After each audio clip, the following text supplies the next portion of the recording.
오늘 함께 읽으신 말씀 가지고 오늘은 이제 말씀에 나와 있는 대로 자녀들아 내 어버이를 공경하라 라고 한 말씀으로 함께 오늘은 좀 가정에 대한 말씀을 좀 나누길 원합니다. 하나님이 우주 만물을 창조하시고 이 지구를 만드신 후에 또 여러분 모든 동식물 또 사람에게 필요한 모든 것을 다 미리 만드시고 그 다음에 마지막에 인간을 만드셨어요. 그 인간을 만드신 후에 하나님이 이 지구상에 첫 번째 세우신 기관이 있는데 그럼 그 기관이 뭐지요? 자, 그것이 가정이에요. 그러니까 이 가정이라고 하는 것이 얼마나 여러분 축복되고 또 얼마나 그 사명이 중요한가 이것을 성경은 우리에게 가르쳐 주고 있어요. 나라를 세우기 전에 가정을 세웠어요. 여러분 교회를 세우기 전에 가정을 세웠어요. 그러니까 이 가정이 이 세상 가운데 어떻게 보면 가장 귀한 또 가장 중요한 그런 기관이 가정이에요. 그래서 우리 가정의 달을 맞이하고 오늘 특별히 어버이 주일을 이제 맞이해서 이 가정이 복이 있는 가정, 하나님 앞에 기쁨이 되는 가정, 그 가정을 통해서 하나님의 축복이 계속해서 자손들에게 이어지는 이런 가정의 역할을 우리가 하려면 먼저 여러분 부부가 어떻게 해야 돼요? 부모와 자녀의 관계는 어떻게 해야 돼요? 여기에 대해서 좀 말씀을 함께 나누는 시간을 갖길 원합니다. 그래서 오늘 이 말씀을 같이 나누면서 한 가지 우리 그 부부가 돼서 자식을 낳는 이 부부들이 한 가지 약점이 있어요. 그 약점이 뭐냐면 연습이 없는 거예요. 세상의 모든 건 다 훈련이 있죠. 그래서 경건 생활도 훈련이 돼요. 경건의 훈련은 이생과 내세에 이것이 우리에게 유익하대요. 근데 가만히 보면 우리 부부가 되고 자식을 낳고 자녀를 어떻게 키우고 여기에 대해서 우리가 훈련을 받고 했으면 좋은데 훈련을 받고 하지 않아서 때로는 우리가 어떻게 합니까? 실수가 많을 때가 있어요. 그래서 오늘 이 말씀을 여러분 함께 나누면서 우리에게 잘못됐던 부분들이 분명히 있거든요. 자, 그런 것은 우리가 다시 한번 점검하고 여러분 회개하라고 했어요. 그것이 고쳐지려면 회개해야 돼요. 그래서 우리가 회개할 것은 회개해서 그래서 우리 주님의 은혜교회 모든 그런 성도의 가정들이 복 있는 가정, 그 복을 받아 누리는 이런 가정들로 세워지고 회복되고 하나님 앞에 기쁨 될 수 있기를 주의 이름으로 축원을 드립니다. 자, 오늘 이 본문 말씀 부모와 자녀의 관계를 이제 규정 짓는 그런 말씀을 하면서 이 말씀 앞부분에 어떤 말씀이 나옵니까? 자, 예수님과 교회의 신비한 연관 관계를 연합 관계를 얘기하면서 자, 그것을 비유로 해서 남편과 아내 사이에 있어야 할 그런 말씀을 먼저 주고 있어요. 여러분, 아내와 남편에게 교회가 예수님에게 하듯 뭐라고 말씀하냐면 아내에게 뭐 하라고 말씀해요? 복종해라. 그렇게 말씀해요. 자, 교회가 예수님에게 뭐 하듯이요? 복종하듯 아내는 남편에게 뭐 하래요?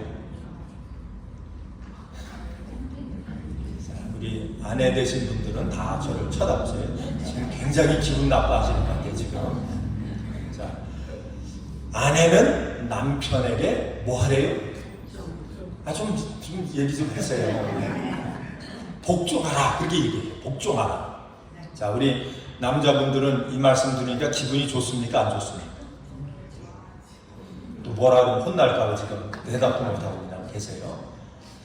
자, 근데 여기서 끝나면 참 남자들 입장에서는 좋을 것 같은데 그 다음 말씀이 뭐라고 얘기하냐면 남편은 예수님께서 교회에게 하듯 아내를 사랑해야 된다 이렇게 강조합니다. 자, 그러면 예수님이 교회를 사랑하듯 사랑하는 것이 쉽습니까? 아니면 남편에게 복종하는 게 쉽습니까? 자, 어떤 게 쉽다고 생각하세요? 솔직히 한번 얘기해보자. 네, 어떤 게 쉬워요? 복종이 쉽지요. 남편이 아내를 사랑을 하는데 예수님이 교회를 사랑하듯 사랑하라. 이 얘기는 뭐예요? 아내를 위해서 목숨 바치는 거지, 그죠? 죽을 각오를 하고 사랑하라. 자, 아멘이시죠? 네? 이 말씀이 어떤 말씀이에요? 자, 부부는 뭐 하는 관계예요? 서로 협력하고 서로 돕는 관계. 일방적인 관계가 없다는 얘기예요. 어떤 분은 딱 그 구절만, 그 부분만 딱 따가지고 아내한테 이 말씀을 써먹는 거예요. 성경에 보니까 그저 아내는 남편한테 뭐 하라고 해요? 복종하라고 했어요. 왜 대들어? 분명히 성경이 말씀하셔서 아내는 뭐예요? 남편에게 복종해라. 이걸 사용할 수 있죠, 그죠? 또 아내는요, 그건 딱 빼놓고 뒤로 해놓고 그런 소리 하지 마. 예수님이 교회를 사랑하는 것처럼 남편은 아내를 위해서 뭐 하라고요? 죽기까지 사랑하라고 그랬어. 목숨 버려서 사랑하라. 여러분 이렇게 얘기를 한다면 그 가정이 행복할까요? 할 수가 없는 거예요. 그래서 우리가 신앙생활도 보면 여러분 이 말씀이 있으면 반드시 거기에 대해 보완되는 말씀이 있어요. 짝이 있어요. 짝이. 이런 말씀처럼 우리 부모와 자녀의 관계도 마찬가지예요. 자식을 향해서 오늘 자녀들을 향해서 뭐라고 얘기합니까? 내 아버지와 어머니를 공경하라. 이것이 약속 있는 첫 계명이다. 그러니까 자녀는 당연히 뭡니까? 부모에게 효도해야 돼. 그것이 성경에 하나님 우리에게 말씀하는 거야. 여러분 이것만 강조하면 이 자식이 자기의 효도하지 않는다 그러면 자꾸만 뭡니까? 역정내고 화내고 그럴 수밖에 없는 거예요. 그런데 이 말씀과 함께 짝이 있다고 그러죠. 자, 뭐라고 말씀합니까? 또 아비들아, 너희 자녀를 노엽게 하지 말고 오직 주의 교훈과 훈계로 양육해라. 부모는 뭐예요? 자녀에게 뭐예요? 자녀의 마음속에 노여움을 주면 안 된다. 이렇게 말씀을 하는 거예요.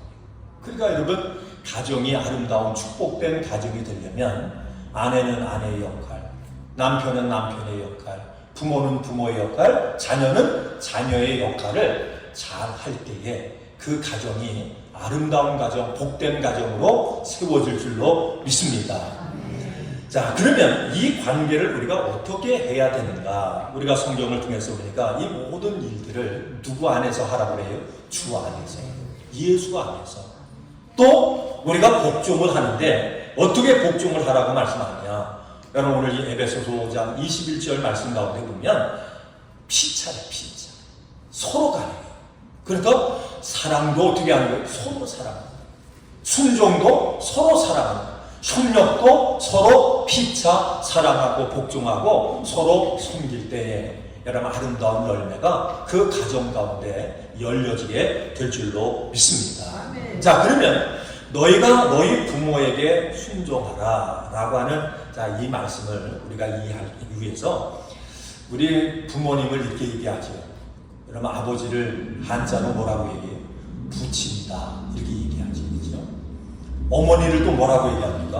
모친이다 이렇게 얘기를 해요.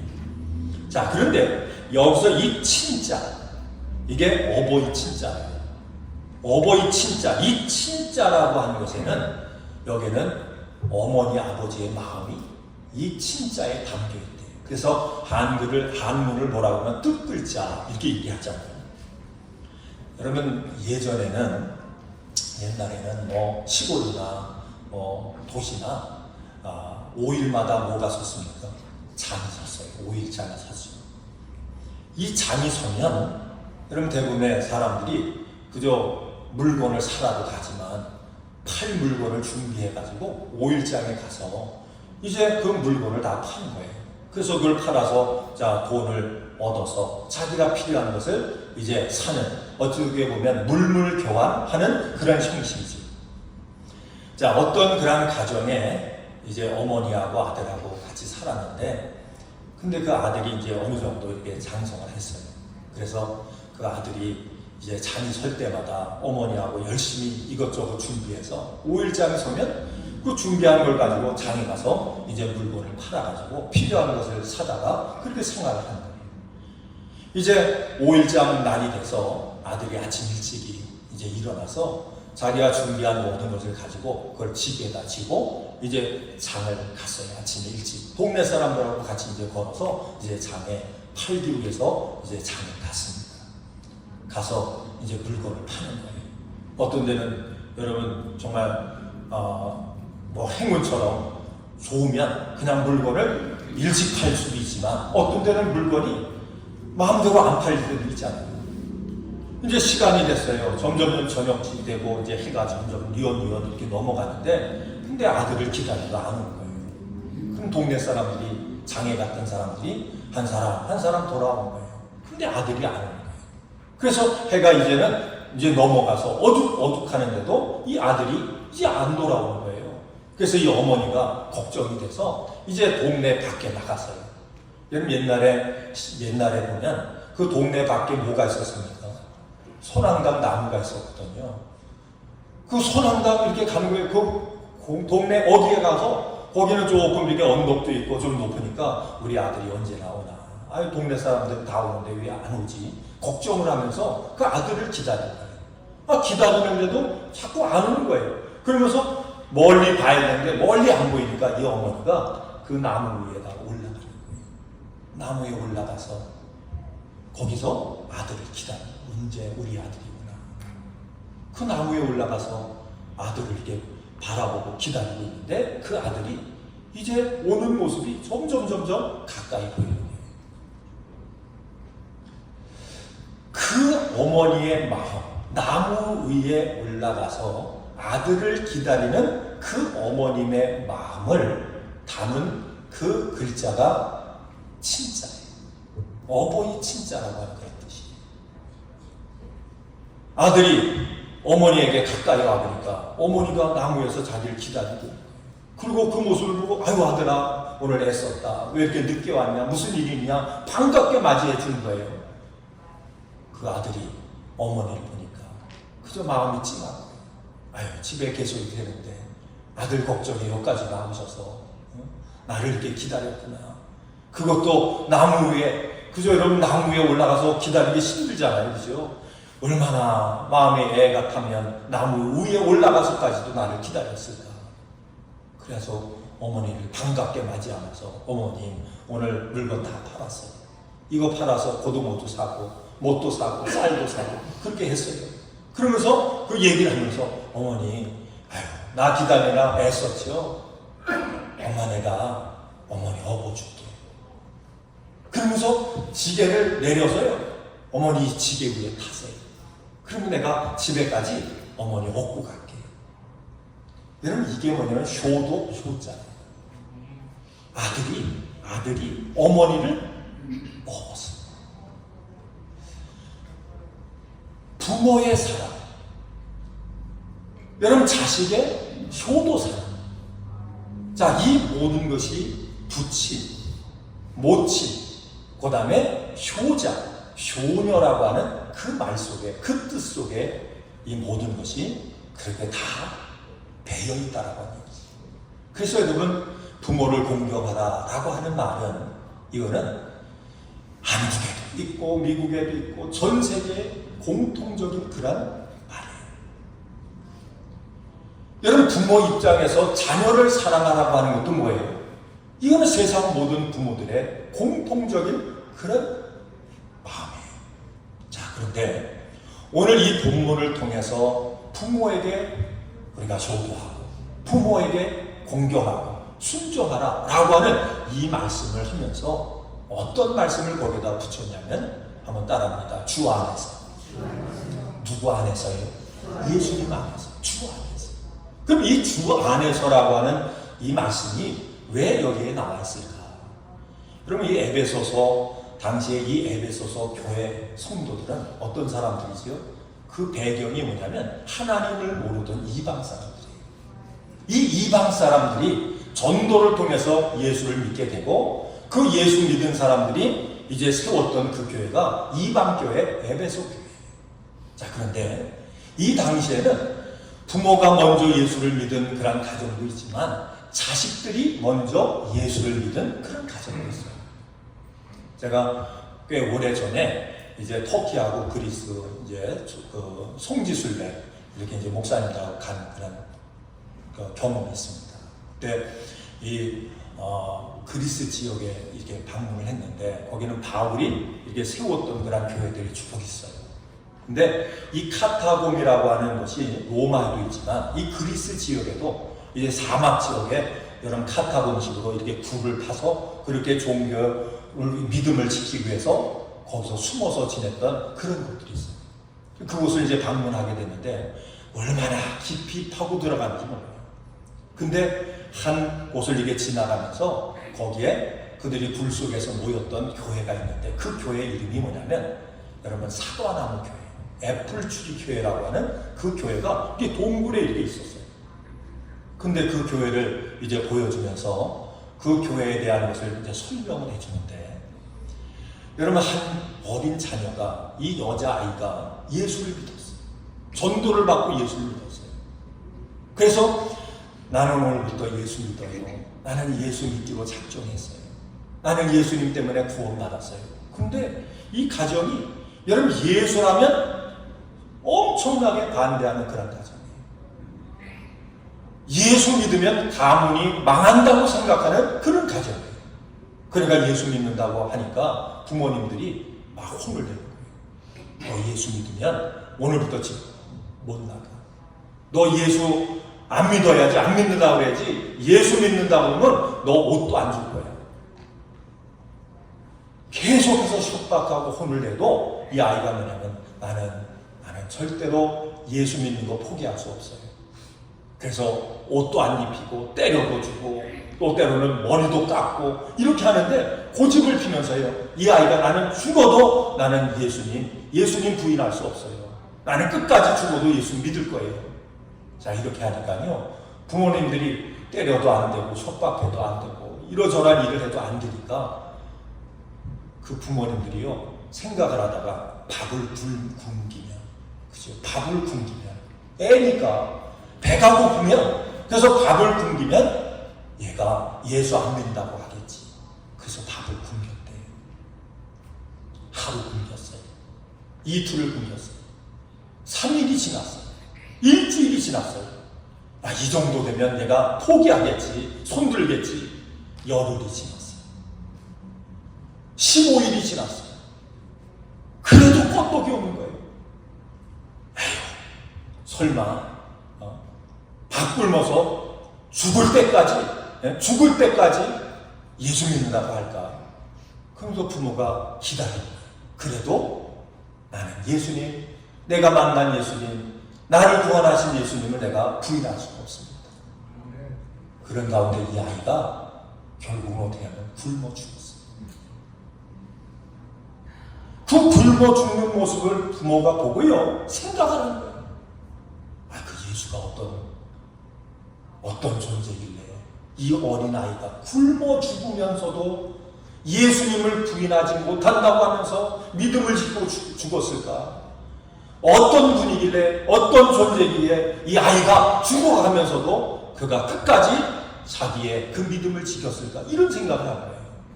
내가 한번 알아봐야 되겠다. 그 부모가 내가 좀 알아봐야 되겠다. 그러면서 그 부모가 그 어린 아이가 믿었던 그 예수님을 알아본다고 하는 가운데 그가 예수를 만났어요. 그래서 여러분 그를 기억하면서 그 세운 교회가 뭐냐면 애플트리 교회예요. 주 안에서. 여기서 주 안에서라고 하는 말은 어떤 말이죠? 우리가 여러분 그 아이의 입장에서 보면 부모가 예수 못 믿게 하지요. 핍박하지요. 때리죠. 밥 안 주지요.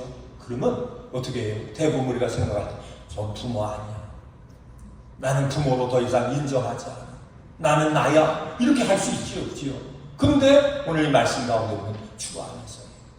주 안에서라고 하는 말은 그 부모가 핍박을 해도 뭘 해도 주 안에서라고 하는 말이 어떤 말인가? 목적은 뭐예요? 그 부모가 뭐 하도록이요? 예수 믿어 구원받도록. 주 안에서 순종하라고 하는 그 순종의 가장 귀한 목적은 어디 있는가?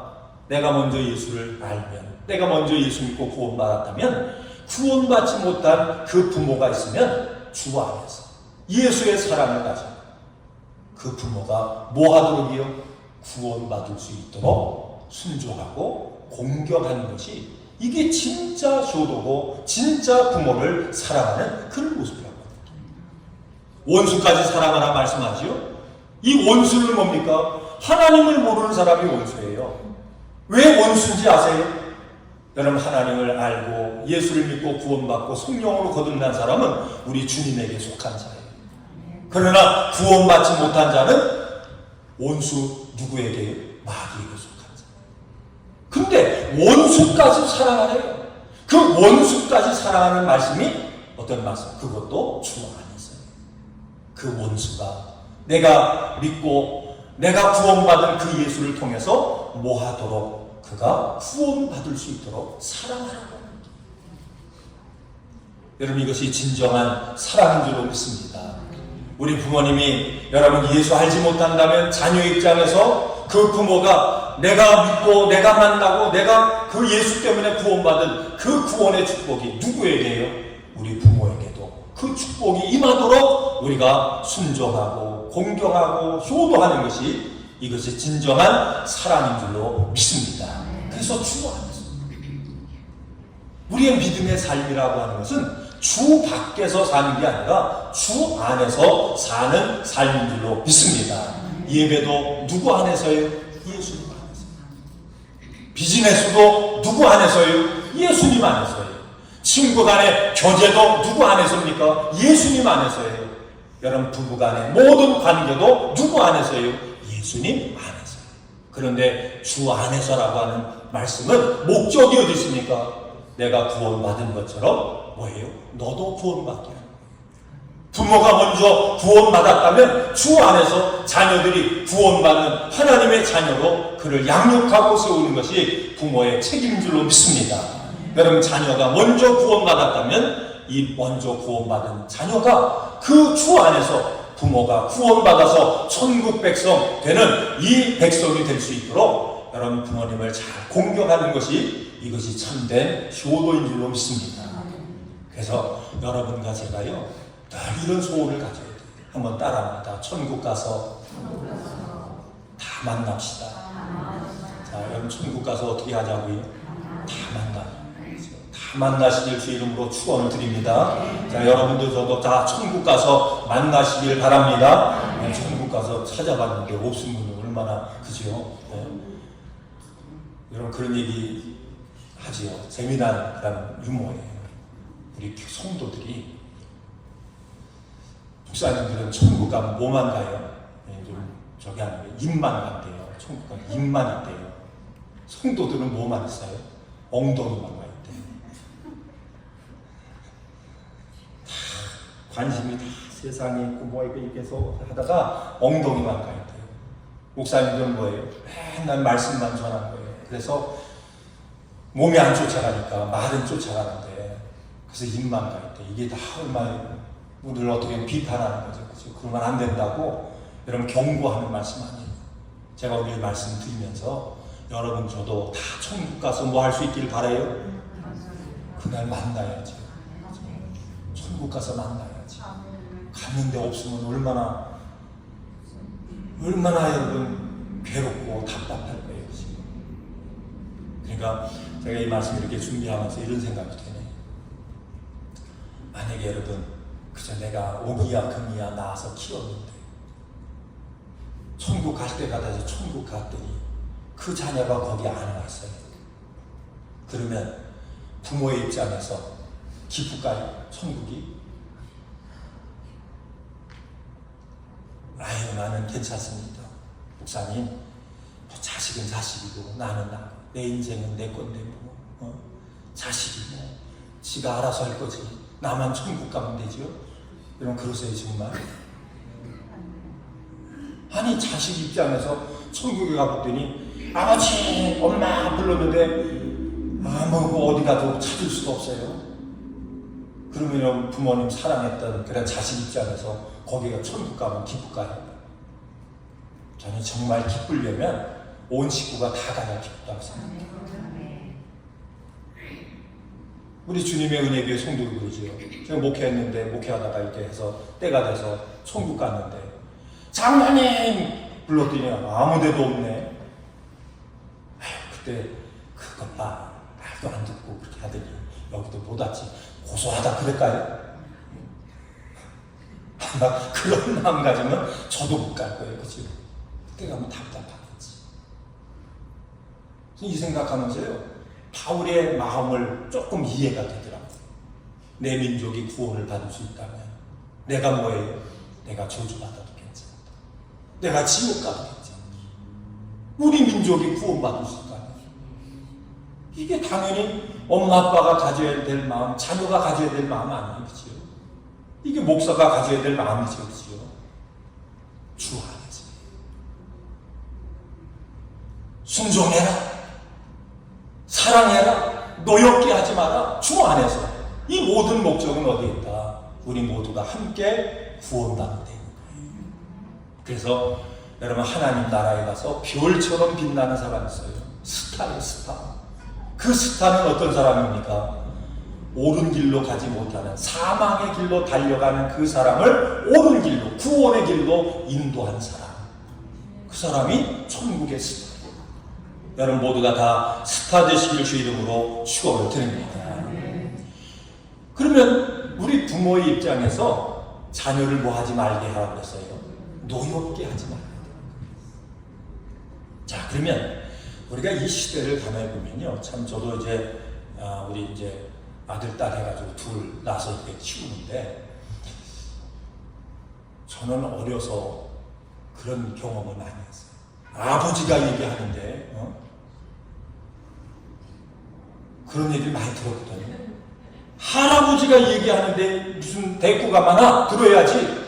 이런 얘기를 많이 듣고 살았어요. 그때는 그런 줄 알았어요.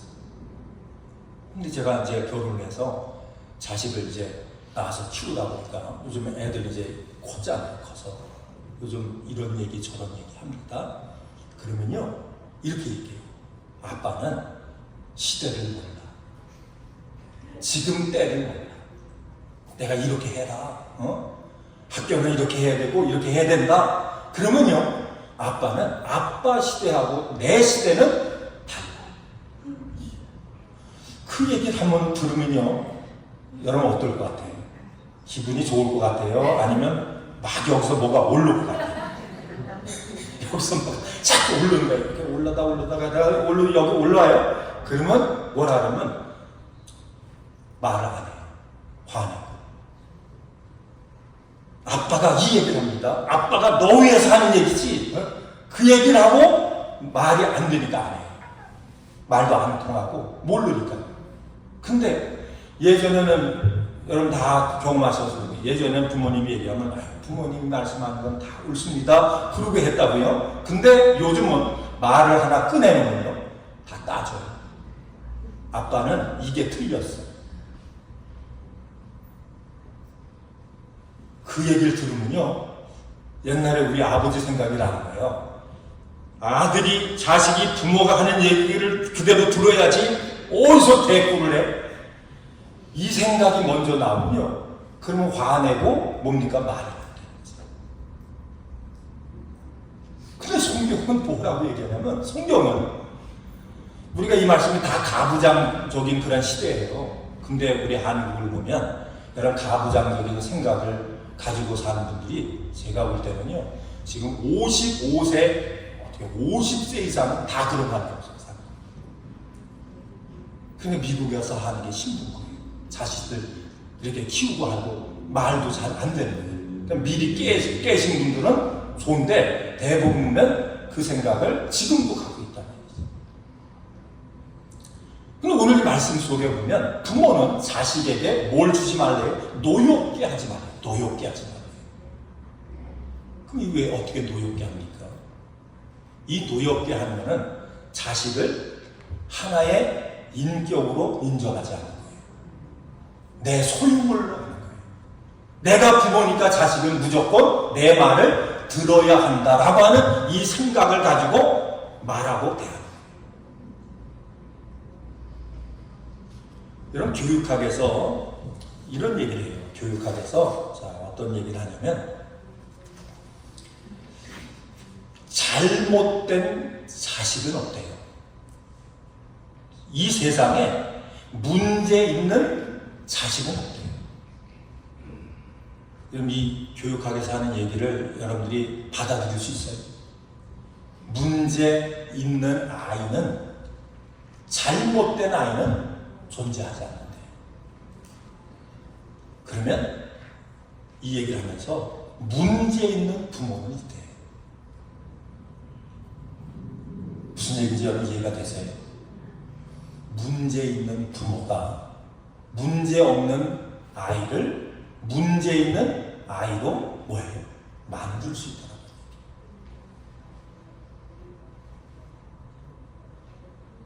그러니까 우리 자녀들 잘 자라준 거 얼마나 감사한지 모르겠어요. 나를 봐도 문제가 많아요. 그래도 잘 자라준 것 감사한 거죠. 그렇죠? 문제 있는 아이는 없는데 문제 있는 부모는 있대요. 문제 있는 아이를 누가 만드느냐? 부모가 만든대요. 그게 뭐냐? 아이를 대할 때 노엽게 하는 거예요. 비인격적으로 우리 아이를 대하는 거예요. 그래서 부모가 자식들에게 소망을 주는 게 아니라 뭘 줘요? 절망을 주는 거예요. 왜 너는 그거밖에 안 돼? 저도요, 가만히 돌아보면 우리 애들한테 그런 말 했을까요? 안 했을까요? 아마 많이 했을 거예요. 넌 왜 그거밖에 안 돼? 부부간에 그러지요. 왜 남편을 향해서 그거밖에 못해요? 왜 그거밖에 못해요? 아내를 향해서 이거예요. 왜 그거밖에 못해요? 왜 그거밖에 못해? 이게 다 뭐냐면 노엽게 하는 그런 얘기예요. 근데 성경은 노엽게 하지 않아요. 노엽게 하면 노엽게 할수록 뭘 만들어냅니까? 문제를 만들어냅니다. 그래서 여러분 부모라 할지라도 자녀에게 뭐 할 권한이 없냐면 상처를 입힐 권리가 부모에게 없다는 얘기예요. 우리 한국에 옛날에 보면 부모님들이 여러분 자녀들을 막대하고 그러죠. 때려주고요. 어떤 때는요 욕을 해도요. 욕 다 생각나시죠? 그죠? 이 육에다가 뭘 실에다가 뭘 할에다가 그러고요. 이 잡놈이라고 그러죠. 잡놈 같은. 자, 예전에 보면 밥 먹을 때가 돼. 저녁 때가 되면 밥 먹으라고 그러고 목소리 큰 부모님들이 또 부르잖아요. 아무개야 밥 먹어라. 왜 시간 되면 안 오냐. 그리고 거기다 꼭 욕을 한 마디 섞어가지고 하는데 하여튼 찰진 욕들을 그렇게 하셨다고. 여러분 부모라고 할지라도 자녀를 함부로 대할 권리가 부모에게 없어요. 그죠? 그래서 문제는 뭐냐면 자녀들이 성장하면 자녀들을 인격적으로 사랑으로 함부로 대하지 않은 그런 자녀와 부모의 관계는 나이가 먹어가면 갈수록 뭐예요? 친해지고. 근데 여기 말씀처럼 자녀에게 뭐 하지 말라 그랬죠? 노엽게 하지 마라. 자녀를 자꾸 노엽게 하면 할수록 나이가 먹어가면 갈수록 부모와 자식 간의 관계가 어떻게 해요? 멀어지는 거예요. 말이 안 되는 거예요. 형식이에요. 그러면 이거를 깨닫지 못하는 부모는 어떻게 합니까? 야, 내가 금이야 오기야 해서 키웠더니 부모 은혜도 모르고 저 배한 망덕한 놈이라 자식에 대해서 뭐지? 섭섭한 마음 점점점 많아진다. 그래서 성경은 얘기합니다. 부부간에도 누구 안에서요? 주 안에서. 부모와 자식 간에도 뭐 안에서요? 주 안에서. 근데 주 안에서는 주님이 여러분과 저를 구원하기 위해서 뭐 하기까지? 십자가에 죽기까지 사랑하신 것처럼 뭐예요? 사랑합니다. 여러분, 자녀가 귀하지? 얼마나 귀해요, 그죠? 근데 그 사랑하는 방법을 내 인간적인 방법이 아니라 주님의 방법으로 뭐예요? 사랑. 부부간에도 얼마나 여러분 사랑하고 좋아하면 결혼까지 했어요, 그죠? 애까지 낳거든요. 자, 그런데 내 생각을 가지고 내 방법을 가지고 사랑하지 말고 누구의 방법을 가지고요? 주님의 방법을 가지고. 자, 이 말씀이 모두에게 깨달아지길 주의 이름으로 축원을 드립니다. 자, 그런데 이 모든 것은 어느 때 배우면 좋으냐? 어리면 어릴수록 이것을 배우고 깨닫는 게 중요한데요. 그래서 신앙의 교육은 어렸을 적에 하는 게 중요하다. 여러분, 모세는 태어나자마자요, 어머니에게 버림당했어요. 부모에게 버림당했어요. 아니, 목사님 무슨 버림을 당해요? 바구니에다가 역청을 발라가지고 물 위에다 띄웠죠. 그게 버린 거예요. 그죠? 시대적인 상황 때문에 버림을 당했어요. 그걸 건져다가 바로의 공주가 자식 삼아서 여러분 왕궁에서 키웠어요. 그런데 아니 40이 되니까요, 자기 동족이 고난당하는 걸 보고 내가 고난당하는 그런 그 내 혈족과 동포와 함께 하리라 그러면서 자기의 그 왕자의 지위권을 다 버리고 그러면서 자기 동족과 함께 고난받는 길을 선택을 했어요. 그럼 뭐 어떻게 해서 40세가 됐을 때? 근데 성경이 그걸 밝히잖아요. 바로의 공주의 아들로 모세가 그 궁에 들어갔을 때 그의 어머니가요, 그 모세의 젖을 먹이는 유모로 취직했어요. 그러면서 안고 젖을 먹이면서 뭘 가르쳤습니까? 신앙의 교육을 가르쳤어요. 너는 하나님의 자녀예요. 그러면서 신앙의 교육을 젖을 먹이면서 가르쳤는데 그것이 어느 때 생각이 나요? 40이 돼서 다 성장이 돼서 그것이 생각이 나요. 그래서 어려서 신앙의 교육은 여러분 잠시 주님을 떠났다가도 나이가 들면 다시 주님 앞으로 돌아오는 능력이, 이게 어려서 신앙의 교육이에요. 이거를 경험을 했어요. 모세가 이제 80이 돼서 이스라엘 백성들을, 애굽에서 종살이하는 이스라엘 백성들을 다 그들을 끌고 광야로 나갔어요. 광야에서 40년 동안 목회를 했어요. 그 목회를 하면서 배운 게 뭐냐면 그렇게 말을 안 듣는 거예요. 이스라엘 백성들이 광야에서 나왔는데 기적을 체험했죠. 아침에는 뭐가 떨어져요? 만나. 고기 먹고 싶으면 메추라기. 여러분, 낮에는 구름 기둥, 밤에는 불 기둥, 그들 인도한 옷도 안 떨어져요. 하나님의 기적을 다 체험한 거예요. 물이 없으면 반 속에서 물이 나오고, 이 모든 기적을 체험했는데도 불구하고 그렇게 말을 안 들어요. 모세가 이 과정을 통해서 깨달았던 거예요. 그래서 모세가 이제 마지막으로 이스라엘 백성들에게 강조하는 말씀이 신명기 6장 4절 9절 말씀이에요. 이걸 테플린이다 이렇게 말씀을 하는데, 여기서 이렇게 얘기합니다. 이스라엘아 들으라. 하나님 여호와는 오직 유일한 여호와시니 너는 마음을 다하고 뜻을 하고 힘을 다하여 내 하나님 여호와를 사랑하라. 오늘 내가 내게 명하는 이 말씀을 너는 마음에 새기고 내 자녀에게 부지런히 가르치며 집에 앉았을 때든지 그를 갈 때든지 누워있을 때든지 일어날 때든지 이 말씀을 강론할 것이며 너는 또 그것을 내 손목에 메어 기호를 삼으며 내 미간에 붙여 표를 삼고 또 내 집 문설주와 바깥문에 기록할지니라. 이게 마지막 유언처럼 얘기한 거예요. 자녀들에게. 그 자녀가 어떤 자녀예요? 내 품 안에 있을 때, 어렸을 적에 이 말씀을 가르쳐서 마음에도 새기고 머리에도 새기고 완전히 이 말씀으로 완전히 그들이 충만하도록 그렇게 말씀의 교육을 하면 하나님이 어떻게 해요? 그의 삶을 보장하시는 축복의 자녀가 될 것이다 라고 하는 것을 강조하고 있는 거예요. 여러분, 부모는 부모의 역할을 감당해야 될 줄로 믿습니다. 자녀는 자녀의 역할을 감당해야 될 줄로 믿습니다. 부부간에도 서로의 역할을 잘 감당하시길 주 이름으로 축원을 드립니다. 근데 뭐에서요? 주 안에서. 주 안에서. 제가 이제 결론의 말씀을 이제 한 사람의 이야기를 통해서 말씀을 마칠게요. 어떤 그 부모님에게 아들이 하나 있었어요. 근데 이 아이는 어려서부터 바다를 바라보면서 나는 바다를 지배하는, 바다를 다스리는 이런 사람이 될 것이다. 그래가지고 바다에 대한 꿈을 꾸면서 이 아이가 자랐어요.